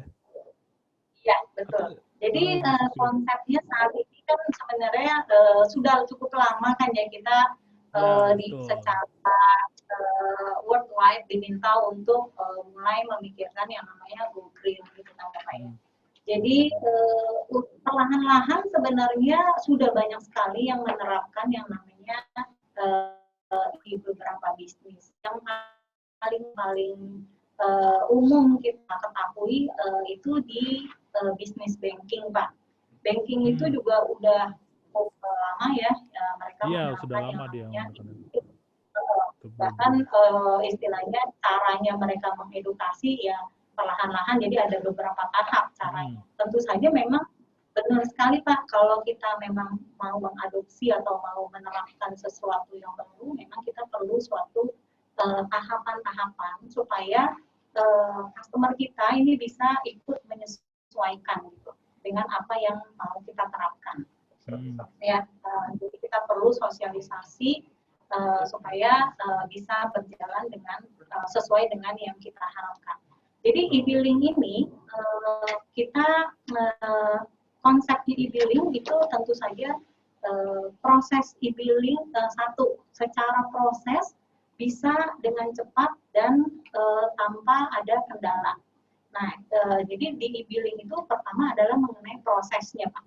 Jadi bagaimana proses billing ke tenant atau ke customer kita itu bisa dilakukan secara automatic by system, tidak terlalu perlu banyak effort dari tim gitu, supaya proses billing ini bisa berjalan secara rutin. Karena billing ini kan sifatnya rutin ya Pak ya. Kalau kerjaan rutin, kalau kita bikin suatu udah ada polanya, kita bikinin sistem, harusnya ini bisa terotomatisasi. Jadi prosesnya yang pertama, dan kedua adalah pendistribusiannya. Nah, cara pendistribusiannya juga bagaimana kita memanfaatkan teknologi supaya pendistribusiannya itu juga sama, Pak. Tidak perlu terlalu banyak effort, tidak perlu banyak pekerjaan yang harus kita lakukan hanya untuk pendistribusian billing. Nah, itu yang kita kemas atau kita buat suatu solusi di mana pendistribusian billing itu bisa dilakukan dengan sistem itu secepat-cepatnya. Dalam arti tanpa kita sadari, billing kita sudah terdistribusi dengan otomatis, Pak. Itu yang kedua. Nah, yang ketiga, tenant atau customer, kapan aja dia mau, kan kadang-kadang kalau kita kirim dokumennya ke customer atau kepada tenant, kadang-kadang dia belum bilang, belum terima, lupa letaknya di mana, minta tolong di print lagi dan segala macam gitu, Pak. Atau misalnya kalau kita kirim ke company, misalnya yang corporate, kadang-kadang belum sampai ke PIC yang dituju gitu, Pak. Karena biasanya nyampe dulu ke reception atau ke security. Nah, ini kita coba pendistribusiannya direct, Pak. Memang orang yang kita billingnya kita bisa tuju secara langsung, direct. Jadi tidak ada kendala lagi bahwa pada waktu mau di follow up bahwa billingnya belum ada, belum diterima, nggak tahu prosesnya ada di mana gitu. Nah, itu yang kita coba buat simplify bagaimana billing ini ke customer yang tepat. Seperti itu. Nanti mereka misalnya butuh untuk melakukan printing sendiri, itu juga bisa dilakukan sebenarnya. Ya, itu untuk urus sendiri. Nah, sedangkan e-payment, nah ini yang menarik, e-payment sebenarnya udah banyak solusi e-payment ini sebenarnya sudah sangat cukup lama ya. Cuman memang di Indonesia masih belum banyak yang menerapkan ini. Jadi kita memanfaatkan cara pembayaran yang biasanya kita udah lakukan, memang sudah tidak manual atau tidak cash lagi dalam bentuk uang, sudah memanfaatkan transfer bank gitu ya, itu sudah dimanfaatkan. Ada satu step lagi yang sebenarnya sistem bisa membantu pencatatan penerimaan uang yang punya kita bisa terupdate secara otomatis. Nah, berarti nanti kita buatkan sistem integrasinya antara sistem bank sama sistemnya kita gitu loh, Pak. Integrasinya Bu ya. Jadi setiap ada dana masuk yang diterima oleh bank, itu bank akan memberikan konfirmasi ke sistemnya kita, dan sistem kita otomatis mempost. Nah, itu salah satu solusi di mana mengurangi juga administrasi. Jadi nggak perlu ada administrasi yang mencatat uang masuk itu. Yang pertama, yang kedua adalah kita kalau mau tahu informasi dana kita di bank, itu tuh nggak harus telepon ke bank gitu atau ngecek rekening korannya, Pak. Kita lihat dicatat di sistem kita, itu juga sama, Pak. Jadi jadi istilahnya delay waktunya itu nggak ada, Pak. Langsung real time saat itu juga Bu ya? Ya, langsung real time, Pak. Betul. Bagus sekali berarti. Oke. Nah, nanti kalau misalnya ada yang tertarik bisa nanti tinggalkan itu email atau telepon yang bisa follow up. Nah, itu untuk Pak Didik tadi yang bertanya untuk e-billing-nya, silahkan lanjut dikonfirmasi. Ini aku ada pertanyaan Bu dari saya sendiri sih sebenarnya. Jadi BMS ini Building Management System ini apakah bisa terintegrasi dengan MCFA Bu, Master Control Fire Alarm Gedung? Jadi artinya gini, ketika misalnya ada alarm aktif itu apakah bisa karena terintegrasi itu bisa terbaca nggak di BMS ini Bu? Apakah sudah ada atau gimana? Seperti itu. Ya, pada prinsipnya sebenarnya antara satu sistem dengan sistem lainnya itu supaya bisa saling berkomunikasi itu ada yang namanya API, Pak. API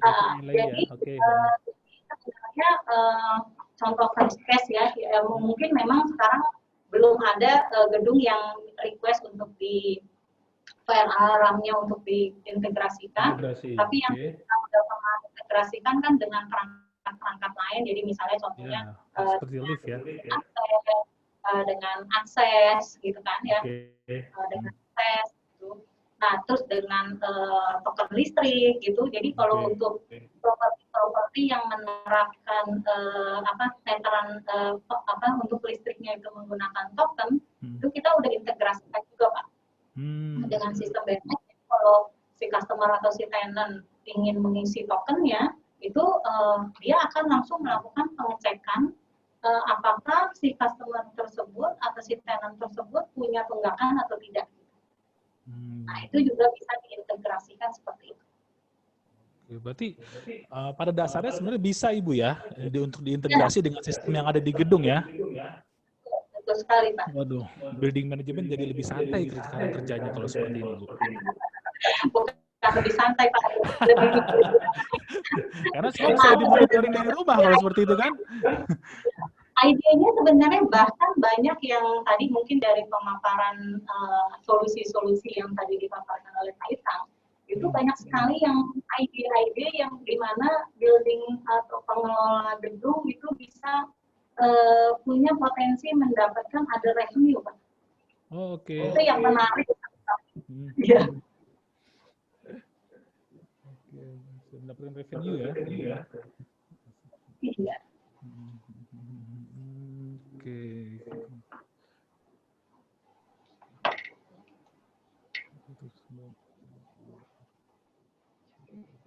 Nah, ini ada yang bertanya Bu dari Pak Pramono Wikanto.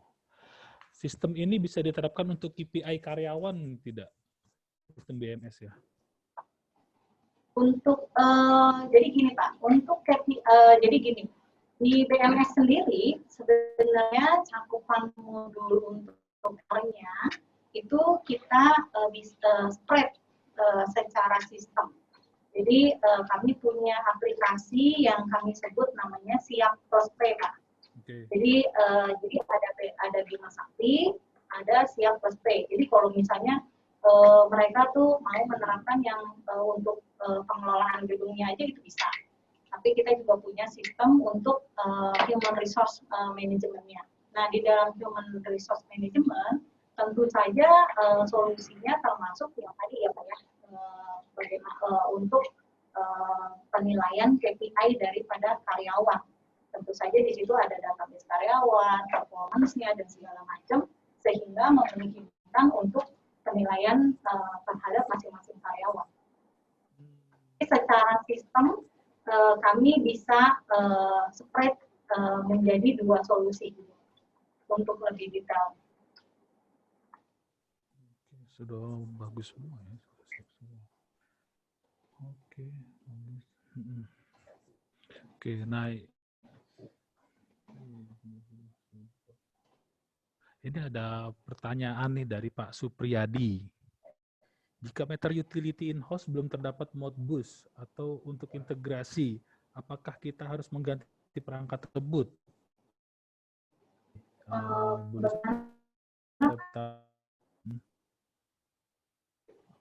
Gimana Pak? Maaf. Oke, jika meter sebentar saya ulang ya. Ini pertanyaan dari Pak Supriyadi. Jika meter utility in-house belum terdapat Modbus untuk integrasi, apakah kita harus mengganti perangkat tersebut? Nah, oke. Baik. Jadi sebenarnya banyak alternatif ya Pak ya. Jadi kalau gedung-gedung itu yang sudah existing memang kebetulan belum diterapkan BUS, sebenarnya ada solusi lain nggak nih? Apakah harus ganti dengan BUS baru bisa menjalankan sistem ini? Jawabannya sebenarnya tidak perlu Pak. Jadi kalau memang betul gedung itu sudah menerapkan BUS, sebenarnya itu yang paling ideal Pak. Ya, itu yang paling ideal. Kenapa? Karena dari sistem BUS kita bisa langsung integrasikan ke sistem Bima Sakti. Tetapi kalau misalnya gedung itu belum menerapkan BUS, sebenarnya Bima Sakti ini sudah menyiapkan cara lain, Pak. Nah, cara lainnya adalah gimana? Bisa ada alternatif terus, Bu ya? Ada alternatif itu ya? Cara lain, karena yang paling memudahkan dan cost efisiensi lah ya, Pak ya. Yes, jadi betul. si tim engineer itu waktu keliling nyatetin meteran, biasanya kan nulisnya di kertas ya Pak ya? Iya, betul. Di kertas, pindahkan Manual, ke ya. Excel itu, atau langsung pindahkan ke sistem. Nah ini tim engineer-nya nyatetnya nggak perlu pakai kertas lagi Pak, catatnya di handphone aja Pak. Oh, langsung di handphone. Nah, catatnya di handphone, Hah? nanti data yang di handphone ini langsung terintegrasi ke Bima Sakti. Oh, oke. Nah, jadi Bapak nggak perlu lagi invest bus Pak. Gitu. Kecuali memang gedungnya udah ada ya Pak busnya ya. Iya. Oh iya, oke. Nah, tadi kan Ibu bilang untuk tidak perlu invest bus, berarti kan harusnya BMS ini bisa menggantikan bus dong. Apakah bisa spesifik bus untuk BMS ini sehingga bisa menggantikan bus?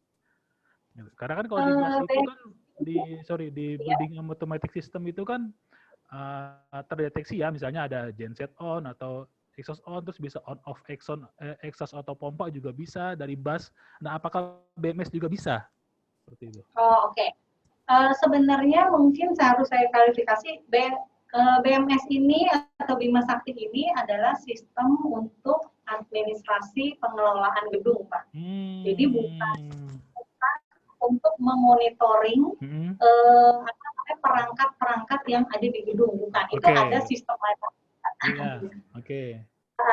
Hanya saja seluruh perangkat yang gedung yang ingin diintegrasikan ke BMS itu bisa ada kaitannya dengan transaksi, Pak.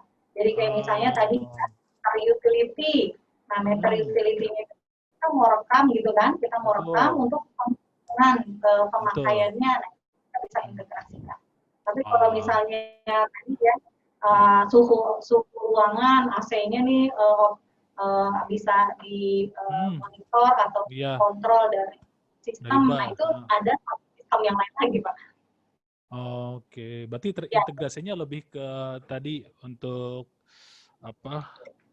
Administrasinya ya, lebih ke administrasinya ya. Oh, oke. Nah, kalau misalkan diintegrasi ke busnya itu seperti warning gitu, bisa nggak Bu? Misalnya tadi ada atau hanya ya warning, misalkan, oh ini pompa ini jalan gitu kan, terintegrasi dengan bus, bisa nggak BMS hanya untuk status equipment? Statusnya bisa Pak. Status betul, bisa ya? Statusnya bisa. Untuk status bisa ya? Pak. Betul. Jadi kami kan sebenarnya juga menyiapkan dashboard yang bisa diakses kapan saja melalui mobile phone gitu. Nah, di situ bukan saja bisa dimonitoring mengenai misalnya kegiatan operasional gedung, tapi tadi status-status dari yang dikirim oleh perangkat-perangkat gedung yang dikirim melalui API yang kita integrasikan ya Pak, itu bisa masuk ke dalam dashboard yang sama.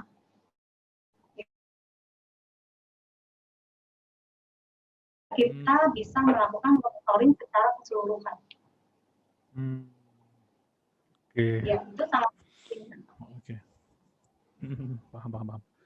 Oke, nah ini untuk ya ada yang bertanya juga Bu, apakah Realta ini mempunyai sistem bus juga Bu selain BMS? Kalau bus itu kita Realta sendiri sebenarnya kita nggak punya sistem bus, kita biasanya partneran Pak, kerjasama sama partner kami. Iya, tapi kami tidak maksudnya tidak memberikan solusi secara direct lah. Jadi kalau misalnya ada customer butuh solusi itu, ya paling kami refer ke partner kami.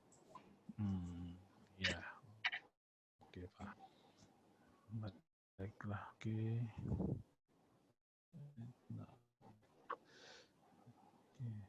Nah, ini saya tadi kurang ini ya, ingin bertanya. Untuk yang tadi Pak Itang jelaskan, untuk yang retail ya, Pak Itang lebih ke retail tadi ya, kalau nggak salah ya? Macam-macam sih Pak. Oh, macam-macam ya. Nah, itu aplikasi berbeda dengan BMS ya? Itu memang terpisah sendiri ya? Bisa Pak. Oh, terpisah. Tapi ya? bisa disimpan dengan BMS. Jadi kalau punya solusi kan sebenarnya kalau semuanya terkait dengan gedung Pak. Jadi mulai dari visitor management gitu kan Pak. Jadi masuknya orang tuh bisa karyawan sendiri atau tamu kan Pak. Iya, betul. Sistem visitor ini bisa diterapkan di era new normal ini dengan cara-cara tidak menggunakan perangkat-perangkat yang menggunakan kontak Pak. Ya, jadi kayak misalnya tukar contactless ID, ya. Pak. Ya, tukar ID itu kan kontak.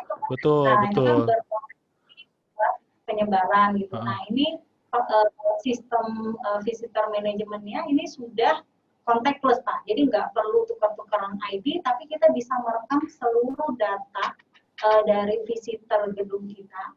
Nanti bahkan analisanya berapa jumlah orang yang ada di dalam gedung kita, biasanya pembatasan ya Pak ya. Nah itu bisa dikalkulasi atau dimonitoring apakah jumlah orang yang ada di dalam gedung kita ini melebihi dari batasan yang kita tentukan atau enggak. Jadi pada waktu misalnya ada gitu Pak, itu bisa dilihat datanya. Nah itu mulai dari visitor management, kemudian ada tadi Pak kalau properti yang mempunyai fasilitas-fasilitas yang hanya boleh diakses oleh orang-orang tertentu, itu juga ada satu solusi di mana sistem membantu mengidentifikasi apakah memang orang tersebut punya hak untuk masuk ke fasilitas tersebut. Gitu, Pak. Nah, kemudian kalau retail tadi ya, kalau kita bicara properti gedung gitu, biasanya kan ada area komersialnya ya Pak ya. Betul, nah, betul.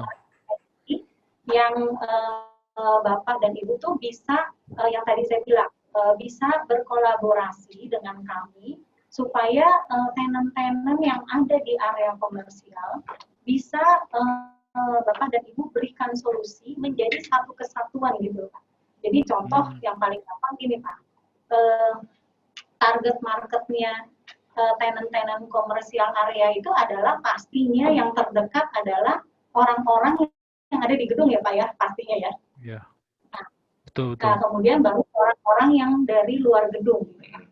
Nah yang kita mau capture dulu orang-orang yang ada di gedung nih Pak. Betul. Nah itu kita buatkan satu sistem di mana orang-orang yang ada di dalam gedung itu kalau misalnya mereka mau ada kebutuhan dengan area komersial tersebut itu tidak perlu dilakukan seperti sebelum new normal gitu Pak, harus turun belanja, antri dan segala macam. Ya, jadi ini sudah dibuatkan suatu sistemnya di mana mereka tuh bisa mengakses lah komersial area itu yang lebih mudah, sehingga si komersial area itu kan jadi lebih hidup gitu loh Pak. Oke, paham. Ya. Itu untuk komersial areanya, sedangkan untuk di area aksesnya itu kita punya solusi-solusi identifikasi validasi apakah orang tersebut boleh masuk gedung kita apa nggak boleh masuk gedung kita. Nah tentu saja sekarang ini pasti juga difilter Pak, cuman cara-caranya aja yang kita punya solusinya itu dengan cara contactless gitu. Oke. Yang ada di solusi-solusinya. Betul. New normal. Betul. Oke. Baik. Ini menurut saya sih ini bagus sekali ya untuk dan sesuai dengan kondisi kita saat ini. Jadi ya contactless, paperless, terus juga real time itu sangat ya zaman now banget ya sesuai dengan kebutuhan kita saat ini. Ya. Terima kasih atas. Silakan kalau ada ide Pak. Gimana? Yang kami sampaikan, silakan misalnya yang kami sampaikan ini ternyata ada ide dari Bapak-bapak dan Ibu kan biasanya yang praktisi langsung nih ya, sebagai pengelola. Bu, Pak, kok nggak ada nih solusi ini, padahal solusi ini diperlukan. Nah, siapa tahu aja punya. Oke, baik.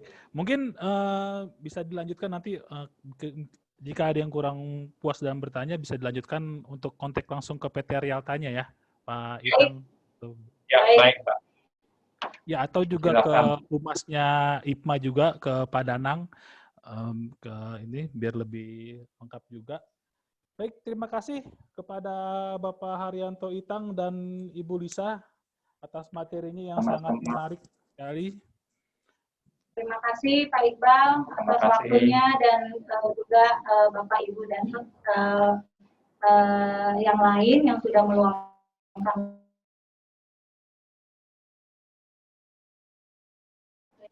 Hadirin Bapak Ibu yang berbahagia, alhamdulillah rangkaian sesi webinar pada hari ini sudah terlaksana dengan baik. Kami ucapkan terima kasih kepada narasumber kita pada hari ini, Bapak Haryanto Itang dan Ibu Lisa yang sudah menyampaikan materinya kepada kita semua. Dan juga terima kasih kepada audiens yang sudah menyimak dengan antusias webinar kita pada hari ini.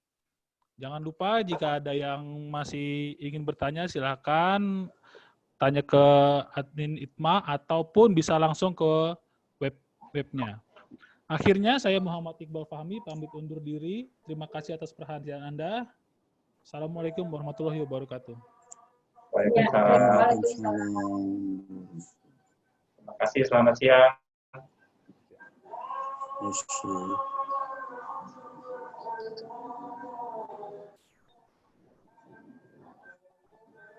Thank you.